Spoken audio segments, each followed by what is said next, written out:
Morning light filtered through the floor-to-ceiling windows, painting the penthouse in shades of gold and amber. Laura sat curled in the corner of the couch, her hands wrapped around her third cup of coffee, while Jin Hyuk occupied the opposite end, close enough to talk, far enough to breathe. The distance between them felt both necessary and unbearable. "We need rules," Laura said finally, breaking the silence that had stretched since breakfast. "Real ones, not the kind you make up and I pretend to follow." Jin Hyuk nodded slowly, his expression serious. "I'm listening." She took a breath, steeling herself. "I need my own space. Not just a room in your penthouse, but actual space that's mine. Where you don't just walk in whenever you want, where I can close the door and know you'll respect that boundary." "Done." His response was immediate. "Your room has a lock. I'll give you the only key." "I want to work," she continued, gaining confidence. "Not for you. Somewhere else. Somewhere that's mine. Where I'm building something that doesn't depend on your money or your connections or your protection." Jin Hyuk's jaw tightened almost imperceptibly, but he nodded. "As long as you're safe. As long as the place checks out and treats you well." "That's the thing, though." Laura leaned forward, her eyes intense. "You don't get to vet my choices like I'm incapable of making good decisions. You can offer advice, you can share concerns, but you can't control where I work or who I work for or make decisions for me just because you think you know better." The muscle in his jaw jumped, and Laura watched him struggle with the request. This was his nature. Control everything, trust nothing, protect at all costs. Asking him to let go was like asking him to stop breathing. "What if I see danger you don't see?" His voice was strained. "What if my instincts tell me something's wrong? Then you tell me. You present your concerns like I'm an adult, capable of processing information and making informed decisions. But ultimately, it has to be my choice. Even if you disagree, even if it scares you." Jin Hyuk stood abruptly, pacing to the windows, his hands fisted at his sides, and Laura could see the tension radiating through his frame. "Do you have any idea how hard that is for me? The thought of you walking into danger while I stand back and do nothing?" "I do, actually," Laura's voice softened. "Because that's how I feel every day about you. You walk into rooms with men who'd kill you for the right price. You make decisions that could get you arrested or murdered, and I have to sit here and trust that you know what you're doing, that you'll come home safe. That's what you're asking me to do. Trust you. I'm asking for the same in return." He turned to face her, and the raw vulnerability in his expression stole her breath. "What if I fail you? What if something happens because I respected your choice instead of acting on my instincts? Then we deal with it together." But Jin Hyuk, she stood, closing the distance between them, but stopping just short of touching. "Every person who's controlled my life claimed they were protecting me. My foster parents who locked me in my room said it was for my safety. My ex who monitored my phone said he was keeping me from danger. Control disguised as care is still control. I can't live like that again. I won't." The words hit him like physical blows. She watched him process them, watched understanding dawn in his dark eyes. "I'm not them," he said finally, his voice rough. "I don't want to be them. I know. That's why I'm here, having this conversation instead of running. Because I believe you can learn the difference between protecting me and controlling me. But you have to actually do it, not just promise it." Jin Hyuk reached for her hand, his touch tentative. "I need something too. Communication. If you're going somewhere, if you're meeting someone, if something feels wrong, I need you to tell me. Not because I don't trust you, but because in my world, information is survival. The thought of something happening to you while I'm in the dark," he shook his head. "I can't live with that." Laura considered this, recognizing the compromise. "Okay, I can do that. But it goes both ways. You don't shut me out of your life. Don't disappear into your office for days handling dangerous situations without telling me what's happening. If we're doing this, really doing this, I need to know what I'm a part of. Even the ugly parts? Especially the ugly parts. I'm not choosing the sanitized version of you, Jin Hyuk. I'm choosing all of it, the violence, the danger, the moral ambiguity. But I need to make that choice with full information, not with you curating what I get to know." They stood facing each other, hands joined, both breathing hard from the intensity of the negotiation. This wasn't romance. It was raw, honest, and sometimes painful. It was two traumatized people trying to build something healthy from broken pieces. "What are we doing?" Laura asked finally, her voice barely above a whisper. Jin Hyuk's thumb traced circles on her palm, the gesture achingly tender. "Learning to trust together. Learning that needing someone doesn't mean losing yourself, that two people can be whole on their own and still choose to be together. It's going to be hard. Yes. We're going to make mistakes. Probably daily. I might run again when it gets too intense, and I'll let you. Then I'll be here when you come back." His free hand came up to cup her face, his touch gentle despite the calluses. "But Laura, I need you to promise me something too. When you run, when the fear gets too loud, give me a chance to make it right before you disappear completely. One conversation, one chance to hear what I did wrong and try to fix it." She leaned into his palm, feeling the warmth of his skin against her cheek. "I can promise that. If you promise to actually listen when I tell you you've crossed a line. Deal." They stood there as Seoul hummed with life beyond the windows, hands joined and hearts tentatively open, both terrified but willing to try. It wasn't perfect, it was barely even stable, but it was honest, and for two people who'd survived by hiding their truths, honesty felt like revolution. "Okay," Laura said finally, a small smile touching her lips. "Let's try this. Together." Jin Hyuk's answering smile was beautiful in its vulnerability. "Together," he echoed and pulled her into his arms, holding her like she was both precious and strong, exactly what she needed to be. The doorbell rang at precisely 2 o'clock that afternoon, shattering the fragile peace Laura and Jin Hyuk had constructed over lunch. They'd been in the kitchen, Jin Hyuk attempting to cook while Laura supervised with barely concealed amusement, when the sound cut through their laughter. Jin Hyuk's entire demeanor shifted in an instant. The relaxed man who'd been joking about his terrible knife skills vanished, replaced by the dangerous predator Laura had seen glimpses of. His hand moved instinctively toward his waist before he caught himself. "Stay here," he said quietly, already moving toward the foyer. "Jin Hyuk, please." The word stopped her, not a command, but a genuine request born from concern. "Just until I know who it is." Laura watched from the kitchen doorway as he checked the security feed, saw his entire body go rigid. When he spoke, his voice was ice. "It's David Chen." Her stomach dropped. She'd completely forgotten about David in the chaos of the past 24 hours, forgotten that she'd given him her number, forgotten the dinner invitation she'd accepted out of spite and desperation. "I'll send him away," Jin Hyuk said, his hand on the door handle. "No." Laura moved forward, her heart hammering. "I should talk to him. I owe him that much." The look Jin Hyuk gave her was pure anguish, but he stepped aside. When he opened the door, David stood in the hallway with a bouquet of flowers and concern written across his handsome features. "Laura," relief flooded his expression when he saw her. "Thank God. I've been calling for 3 days. When you didn't show up for dinner and then didn't answer your phone, I thought—" He stopped, taking in the domestic scene, Laura in comfortable clothes with damp hair, Jin Hyuk standing possessively close. Understanding dawned slowly. "I see. David, I'm sorry." Laura moved forward, hating the hurt in his eyes. "I should have called. Things have been complicated." Complicated. David's gaze shifted to Jin Hyuk, and the temperature in the room dropped several degrees. "Is this why you disappeared? Did he threaten you? Because if he's forcing you to be here—" "No one's forcing anyone to do anything." Jin Hyuk's voice was dangerously quiet. "Laura is here by choice, her choice." "Is she?" David stepped into the penthouse uninvited, his corporate Polish giving way to genuine anger. "Because from where I'm standing, it looks like a powerful man has isolated a vulnerable woman in his home. That's called coercion, Jin Hyuk."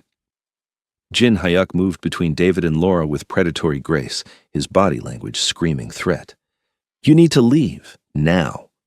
"Not until I hear from Laura that she actually wants to be here." David's eyes found hers over Jin Hyuk's shoulder. "Laura, you told me you wanted independence. You said you were looking for work to get away from this life. What changed?" The question was fair, painfully so. Laura could see both men watching her, David with concern and confusion, Jin Hyuk with barely controlled fear that she might actually leave with David, might choose the safe, normal option over the complicated, dangerous reality of staying. "Everything changed," Laura said finally, stepping around Jin Hyuk to face David directly. And nothing changed. I'm still terrified. I'm still not sure this is the right choice, but it's my choice, David, mine. He's a criminal. David's voice dropped, urgent. I've done my research since we met. Jin Hyuk isn't just some businessman with questionable connections. He's deep in organized crime. People around him disappear. He's dangerous, Laura. I know what he is. Do you? David took a step closer, his expression almost pleading. Do you know about the protection rackets, the money laundering, the violence? Because I can show you documentation, police reports, testimony from— Stop. Laura held up a hand, her voice firm. I appreciate your concern. I do. You've been nothing but kind to me, and you didn't have to be. But I'm not an idiot, David. I know exactly who Jin Hyuk is and what his world involves. I'm choosing to stay anyway. Why? The question was genuinely baffled. I'm offering you a way out. I can help you get a job, find an apartment, start over somewhere safe.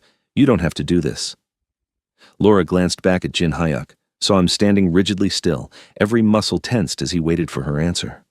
She could see the fear in his eyes, the terror that she might actually walk away, that David's logical arguments might override whatever fragile connection they'd built. Because I'm tired of running, she said softly, turning back to David. Because safe isn't always the same as right. Because Jin Hyuk sees me, really sees me, in a way no one else ever has. And because for the first time in my life, I'm choosing something that scares me instead of just surviving. David's expression crumbled slightly. He could hurt you. So could you. So could anyone. Laura managed a sad smile. The restaurant manager who seemed so nice hurt me. The foster families who promised safety hurt me. The boyfriend who claimed to love me hurt me. At least with Jin Hyuk, I know what I'm walking into. At least, he's honest about who he is. Is he, though? David's gaze shifted to Jin Hyuk with open challenge. Are you honest with her about everything? The innocent people who get caught in your world's crossfire? Jin Hyuk's voice, when he spoke, was deadly calm. I've told her more truth than I've told anyone in my life, but you're right. My world is violent. It's ugly. People get hurt. That's why I'm giving her the choice to leave anytime she wants. No strings, no consequences, just her decision. And you expect me to believe that? David laughed bitterly. Men like you don't let go of things they want. You don't know anything about men like me. Jin Hyuk took a step forward, and Laura quickly moved between them. But you're right about one thing. I want her. More than I've wanted anything in my life, which is exactly why I'll let her go if that's what she needs. The two men faced each other over Laura's head, both bristling with tension, both convinced they were right. Laura felt the weight of their attention, felt the impossible position of being fought over by two men who couldn't be more different. David, she touched his arm gently, drawing his focus back to her. Thank you. For caring, for offering me help, for being concerned enough to come here. But I'm asking you to respect my choice, even if you don't understand it. David looked at her for a long moment, searching her face for signs of coercion, of fear, of anything that would justify intervening. Whatever he saw, there must have convinced him, because his shoulders finally slumped in defeat. If you break her, he said quietly, turning to Jin Hyuk with steel in his voice, if you use her or hurt her or make her regret choosing you, you'll answer to me. I don't care how many guns you have or how many men you command, you'll answer to me. Jin Hyuk's expression was unreadable. Noted. David nodded once, then turned back to Laura. Keep my number. If you ever need anything at all, you call me. Promise me. I promise. He handed her the flowers he'd been holding, their bright colors absurdly cheerful given the tension crackling through the room. Then he left, the door closing behind him with quiet finality. The silence that followed was deafening. Laura set the flowers on the entry table and turned to find Jin Hyuk watching her with an expression of wonder and disbelief. You chose me, he said finally, his voice barely above a whisper. Laura crossed to him, placing her hands on his chest, feeling his heart hammering beneath her palms. I chose us, she corrected gently. I chose to try, to see if two broken people can figure out how to be whole together. Don't make me regret it. Jin Hyuk's arms came around her, pulling her close with a desperation that spoke of how terrified he'd been of losing her. I won't, he murmured into her hair. I swear to you, Laura, I won't. The Korean lessons started 3 days after David's departure, born from frustration when Laura couldn't read the label on a bottle of cleaning solution and nearly mixed chemicals that would have been disastrous. "That's it," Jin Hyuk had declared, pulling her to the kitchen table with a notebook and pen. "You're learning to read Korean. It's dangerous not to." "I know survival Korean," Laura protested, but she sat anyway, drawn by the intensity in his eyes that had nothing to do with safety and everything to do with wanting to share his world with her. Now, 2 weeks later, they had a routine. Every morning after coffee, Jin Hyuk would quiz her on vocabulary while preparing breakfast. His hands would guide hers through the stroke order of characters, his chest pressed against her back, his breath warm against her neck as he corrected her pronunciation. "Saranghae," he murmured one morning, his fingers wrapped around hers on the pen. "Do you know what that means?" Laura's heart stuttered. She knew. She'd looked it up days ago when she'd caught him whispering it in his sleep. "I love you." Good. His lips brushed her temple, and she felt him smile. "You're learning." They cooked together most evenings, Jin Hyuk teaching her to make bulgogi and kimchi jjigae, while she introduced him to Chicago deep dish pizza and her grandmother's cornbread recipe. The kitchen became their sanctuary, a space where they could be close without the weight of their pasts pressing down on them. "Your grandmother taught you this?" Jin Hyuk asked one night, watching her knead dough with practiced efficiency. "Only good memory I have from before foster care," Laura's hands stilled momentarily. "She died when I was 6. After that, everything fell apart." Jin Hyuk moved behind her, his hands covering hers, resuming the kneading rhythm. "Tell me about her." So she did. Haltingly at first, then with increasing ease, Laura shared stories she'd buried for years. Her grandmother's laugh, her garden, the way she'd hum gospel songs while cooking. Jin Hyuk listened without interruption, his presence steady and grounding, occasionally pressing kisses to her shoulder when the memories became too heavy. Music became their second language. Laura introduced him to Nina Simone and Etta James, blues and jazz that spoke of survival and heartbreak. She'd catch him humming Feeling Good while working in his study, and it made something warm bloom in her chest. In return, Jin Hyuk played her Korean ballads and traditional music, explaining the stories behind each song. One night, he found her crying while listening to a particular song about lost mothers, and he'd simply held her, letting her tears soak his shirt without demanding explanation. But it wasn't all soft moments and gentle discovery. They argued constantly, fierce, passionate arguments that left them both breathing hard and frustrated. "You can't vet everyone I talk to," Laura shouted one afternoon when she discovered Jin Hyuk had run a background check on a potential employer. "I can when the man has 3 sexual harassment complaints filed against him," Jin Hyuk fired back, his accent thickening with anger. "Would you rather I let you walk into that situation blind? I'd rather you trust me to handle my own life. I do trust you. I don't trust the world not to hurt you."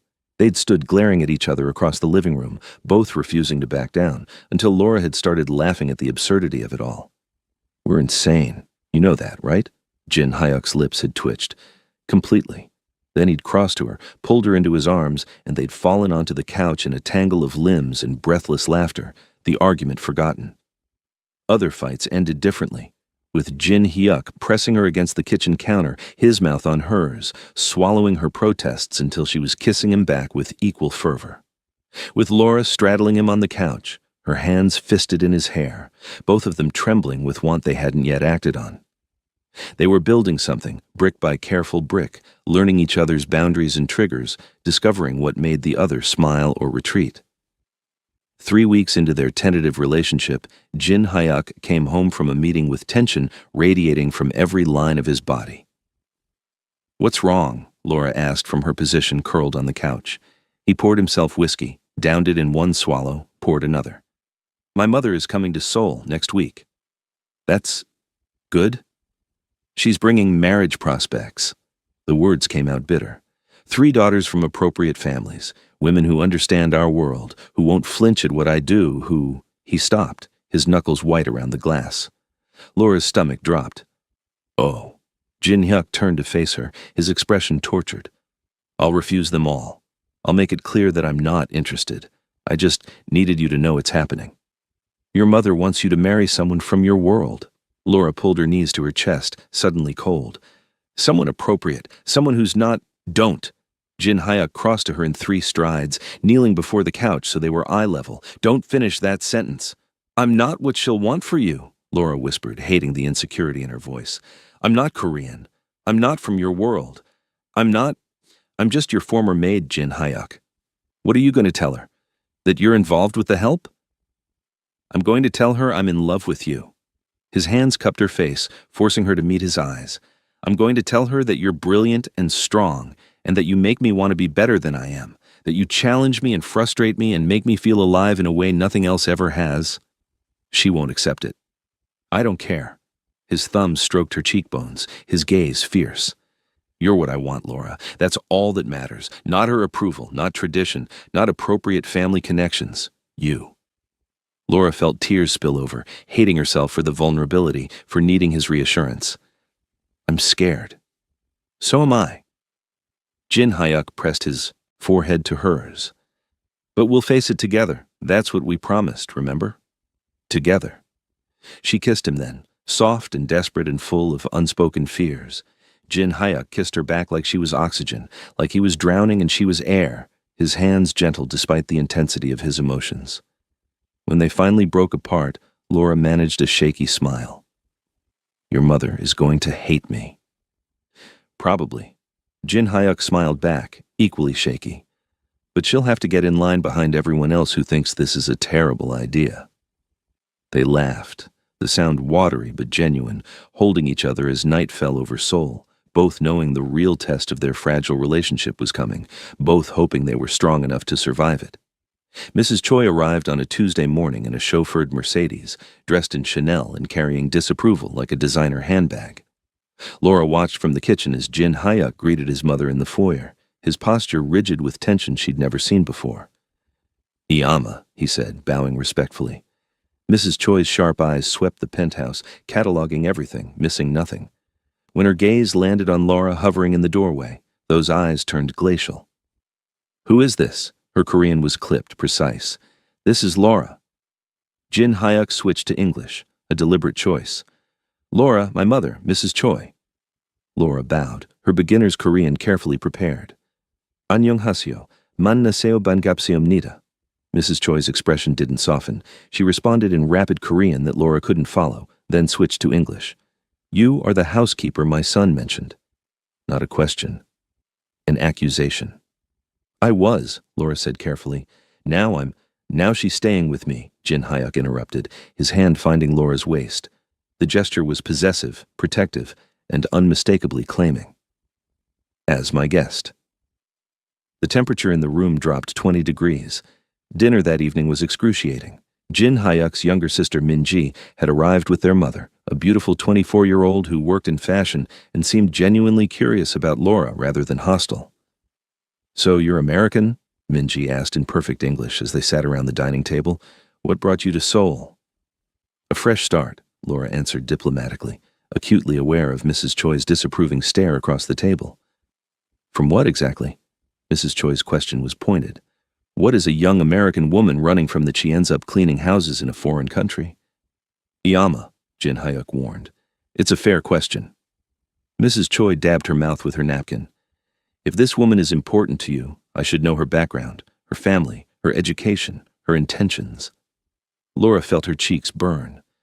Her intentions are none of your concern, Jin Hyuk said quietly, but there was steel beneath the words, and her past is hers to share if and when she chooses. Mrs. Choi set down her chopsticks with deliberate precision.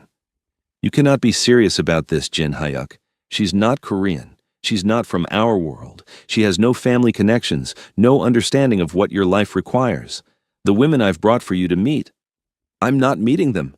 Jin Hyuk's hand found Laura's on the table, their fingers interlacing above the white tablecloth. The gesture was deliberate, public, unmistakable. I'm not interested in arranged meetings or appropriate matches. Minji's eyes went wide. Mrs. Choi looked like she'd been slapped. You would throw away suitable matches, women who understand your responsibilities, who could strengthen our family's position. For a housekeeper? Mrs. Choi's voice rose slightly, the only crack in her composure. I would choose the woman I love over anyone you parade through here, yes. Jin Hyuk's thumb stroked Laura's hand, his gaze never leaving his mother's face. And she's not a housekeeper. She's Laura. She's intelligent and strong, and everything I didn't know I needed. Love. Mrs. Choi spoke the word like a curse. Love is a luxury, Jin Hyuk. You have responsibilities, the family needs. I've built your empire. Jin Hyuk stood abruptly, pulling Laura up with him, his hand still gripping hers. I've expanded operations into 6 new territories. I've tripled our revenue. I've honored our family name and done everything you've ever asked of me. But Juliet is mine. Accept it or don't, but she stays. The use of her middle name, he'd never called her Juliet before, sent shivers down Laura's spine. This was Jin Hyuk in his full power, the man who commanded respect and fear, now using that authority to defend her. Mrs. Choi rose slowly, her expression carved from ice. You're making a mistake. Then it's my mistake to make. Minji stood awkwardly, caught between her mother and brother. Appa, maybe if everyone just calmed down. We're leaving, Mrs. Choi announced. When you come to your senses, Jin Hyuk, you know where to find me. The door closed behind them with quiet finality. Laura stood frozen, trembling, her hand still locked in Jin Hyuk's grip. I should go talk to her. I should explain. No. Jin Hyuk pulled her into his arms. You have nothing to explain. I just cost you your family. Laura's voice cracked. She's your mother, Jin Hyuk. I don't want to come between you and you're not between us. He guided her to the couch, pulling her into his lap, his arms wrapped securely around her waist. You're beside me. There's a difference. Laura buried her face in his neck, breathing him in, trying to stop shaking. She hates me. She doesn't know you. And right now, I don't particularly care if she ever does. His hand stroked her hair, soothing. My mother had been absent from my life. You're the first thing that's chosen me for me. He'll either accept that or she won't. And if she doesn't? Jin Hyuk tilted her face up, his eyes fierce with certainty. Then she doesn't. But you stay. You hear me? Whatever happens with my family, you stay. The screaming woke Jin Hyuk at 2:47 a.m. He was out of bed before his brain fully registered the sound, his hand reaching for the gun in his nightstand drawer on pure instinct. Then he heard it again, not an intruder, but Laura, her voice raw with terror coming from her room down the hall. He found her tangled in sweat-soaked sheets, thrashing against invisible hands, her face contorted in anguish. No, please, stop. I'm sorry. Laura. Jin Hyuk approached carefully, remembering what she'd said about sudden movements. You're safe. You're dreaming. Come back to me. Her eyes snapped open, wild and unseeing. When he reached for her, she scrambled backward with a choked sob, her back hitting the headboard. Don't touch me. Please don't. It's Jin Hyuk. He kept his voice low, soothing, holding his hands up where she could see them. It's just me. You're in Seoul. You're safe. No one's going to hurt you. Recognition slowly filtered into her eyes, followed immediately by humiliation. God, I'm sorry. I didn't mean to wake you. Don't apologize. He moved to sit on the edge of the bed, still maintaining distance. Can I touch you? She nodded shakily, and he pulled her into his arms, feeling her entire body trembling violently. Her heart hammered against his chest like a trapped bird. He held her through it, one hand stroking her hair, the other rubbing slow circles on her back, murmuring reassurances in a mix of Korean and English. Gwenchana, you're safe. I've got you. Neoneun honjaga anya. You're not alone. The panic attack lasted nearly 20 minutes. Jin Hyuk counted her breaths, helped her slow them down, matched his breathing to hers until the trembling finally subsided. When she could speak again, her voice was small and broken. It was my ex, the one from Chicago. She didn't look at him, couldn't. I dreamed he found me, that he was... Her breath hitched. Jin Hyuk's entire body went rigid with fury. Did he? He couldn't finish the question. No, not like that. Laura pulled back slightly, wrapping her arms around herself. But he would corner me, pin me against walls when he was angry, hold my wrists so tight they'd bruise. He'd scream in my face about how worthless I was, how I should be grateful he put up with me. Once he pushed me down the stairs, claimed I tripped. The rage that coursed through Jin Hyuk was white-hot and murderous, his hands fisted in the sheets to keep from putting them through the wall. Give me his name. Jin Hyuk, his name Laura. His voice was deadly calm. I can have people in Chicago within 12 hours. No. She grabbed his face, forcing him to look at her. That's not what I need from you. I don't need you to hurt him. I just need you to hold me. The simple request nearly broke him. Jin Hyuk pulled her back into his arms, burying his face in her hair. I'm sorry. I'm so sorry that happened to you. It wasn't just him. The words spilled out now, unstoppable. Before him, there were foster homes where hands wandered at night, social workers who didn't believe me, a system that moved me every time I complained because it was easier than investigating. I learned that no one was coming to save me, that I had to save myself. Jin Hyuk felt something crack in his chest. You were a child. I was alone. She was crying now, silent tears soaking his shirt. I've been alone my whole life, Jin Hyuk. Even in rooms full of people, I've been alone, learning to need no one, trust no one, rely only on myself. And then you, her voice broke. You make me want things I promised myself I'd never want again. Like what? Safety, partnership, someone to come home to who actually wants me there. She looked up at him, her eyes red and vulnerable. It terrifies me how much I'm starting to need you. Jin Hyuk cupped her face, his thumbs wiping away tears. I can't erase your past. I can't undo what they did to you or take away the nightmares. But I swear on everything I am, Laura, I will make your future safe. I will never give you reason to fear my hands, never make you feel small or worthless or alone. I'm starting to believe you, she whispered, and the wonder in her voice nearly destroyed him. Jin Hyuk shifted them both down into the bed, pulling her against his chest. Sleep. I'll stay right here. Promise? Promise. Laura's breathing eventually evened out, but Jin Hyuk stayed awake until dawn, holding her close, silently vowing that anyone who'd ever hurt her would answer for it eventually. But for now, she just needed him to be gentle. So he was. Laura mentioned it casually over breakfast, not thinking it would be a problem. I'm meeting David for coffee this afternoon. I owe him a proper goodbye. The fork in Jin Hyuk's hand stilled halfway to his mouth. When he looked up, his eyes had gone dark and dangerous. Why? Because he deserves closure. He was kind to me when he didn't have to be, and I disappeared without explanation. Laura kept her voice calm, reasonable. It's the right thing to do. Jin Hyuk set down the fork with careful precision, his jaw clenching so hard she could see the muscle jump. No, that wasn't a request for permission. Laura. He stood abruptly, pacing to the windows, his hands fisting at his sides. She could see him fighting himself, could see the war between his possessive instincts and the promises they'd made about trust and autonomy. Laura moved to stand behind him, her hand gentle on his rigid back. Talk to me. What are you feeling? Like ripping his head off for even thinking about seeing you again. The words came out strained. Like locking you in this penthouse where no other man can look at you. Like, he exhaled harshly, like I'm losing my mind. But you're not going to do any of those things. No. He turned to face her, and the raw vulnerability in his expression made her chest ache. Because I promised to trust you, to respect your choices, even when it kills me. Laura cupped his face, forcing him to meet her eyes. I trust you, he said through clenched teeth, the words clearly costing him. But I don't trust him. He wants you, Laura. He made that clear. Then trust that I choose you. She kissed him softly, feeling him tremble beneath her touch. Every single day, Jin Hyuk, I choose you. David could offer me safety and normalcy and a life without danger, and I'd still choose you. Why? The question was almost desperate. Because you see me. All of me. The broken parts, the scared parts, the parts I've spent years hiding. And you don't run. She pressed her forehead to his.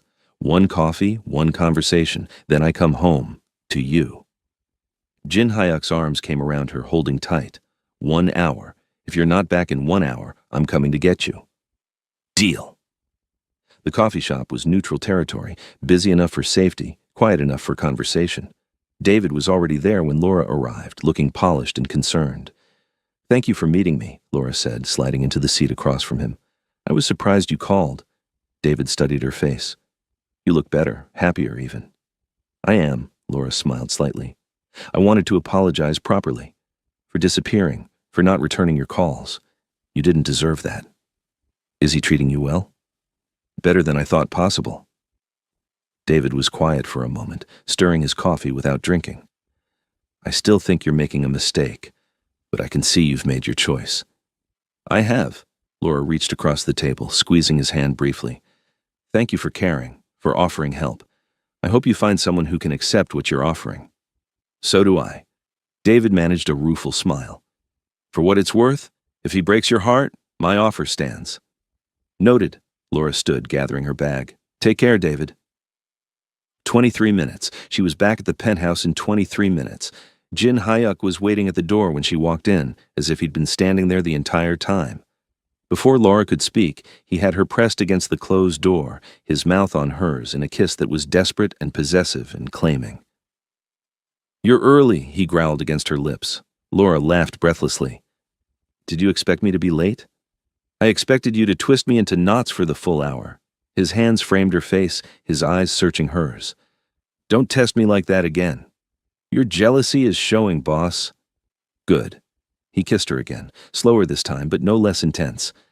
Maybe then other men will know you're taken. Taken, am I? Laura's smile was teasing, but her hands were fisted in his shirt, holding him close. Completely, utterly, irrevocably mine. Jin Hyuk's voice dropped to something possessive and primal. Say it. Yours, Laura whispered against his mouth. Only yours. The sound he made was pure satisfaction. He lifted her easily, her legs wrapping around his waist as he carried her toward his bedroom.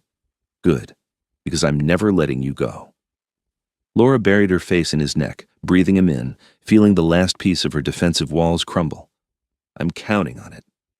6 weeks had passed since that vulnerable night, and the penthouse had transformed from a pristine showroom into something that felt like home.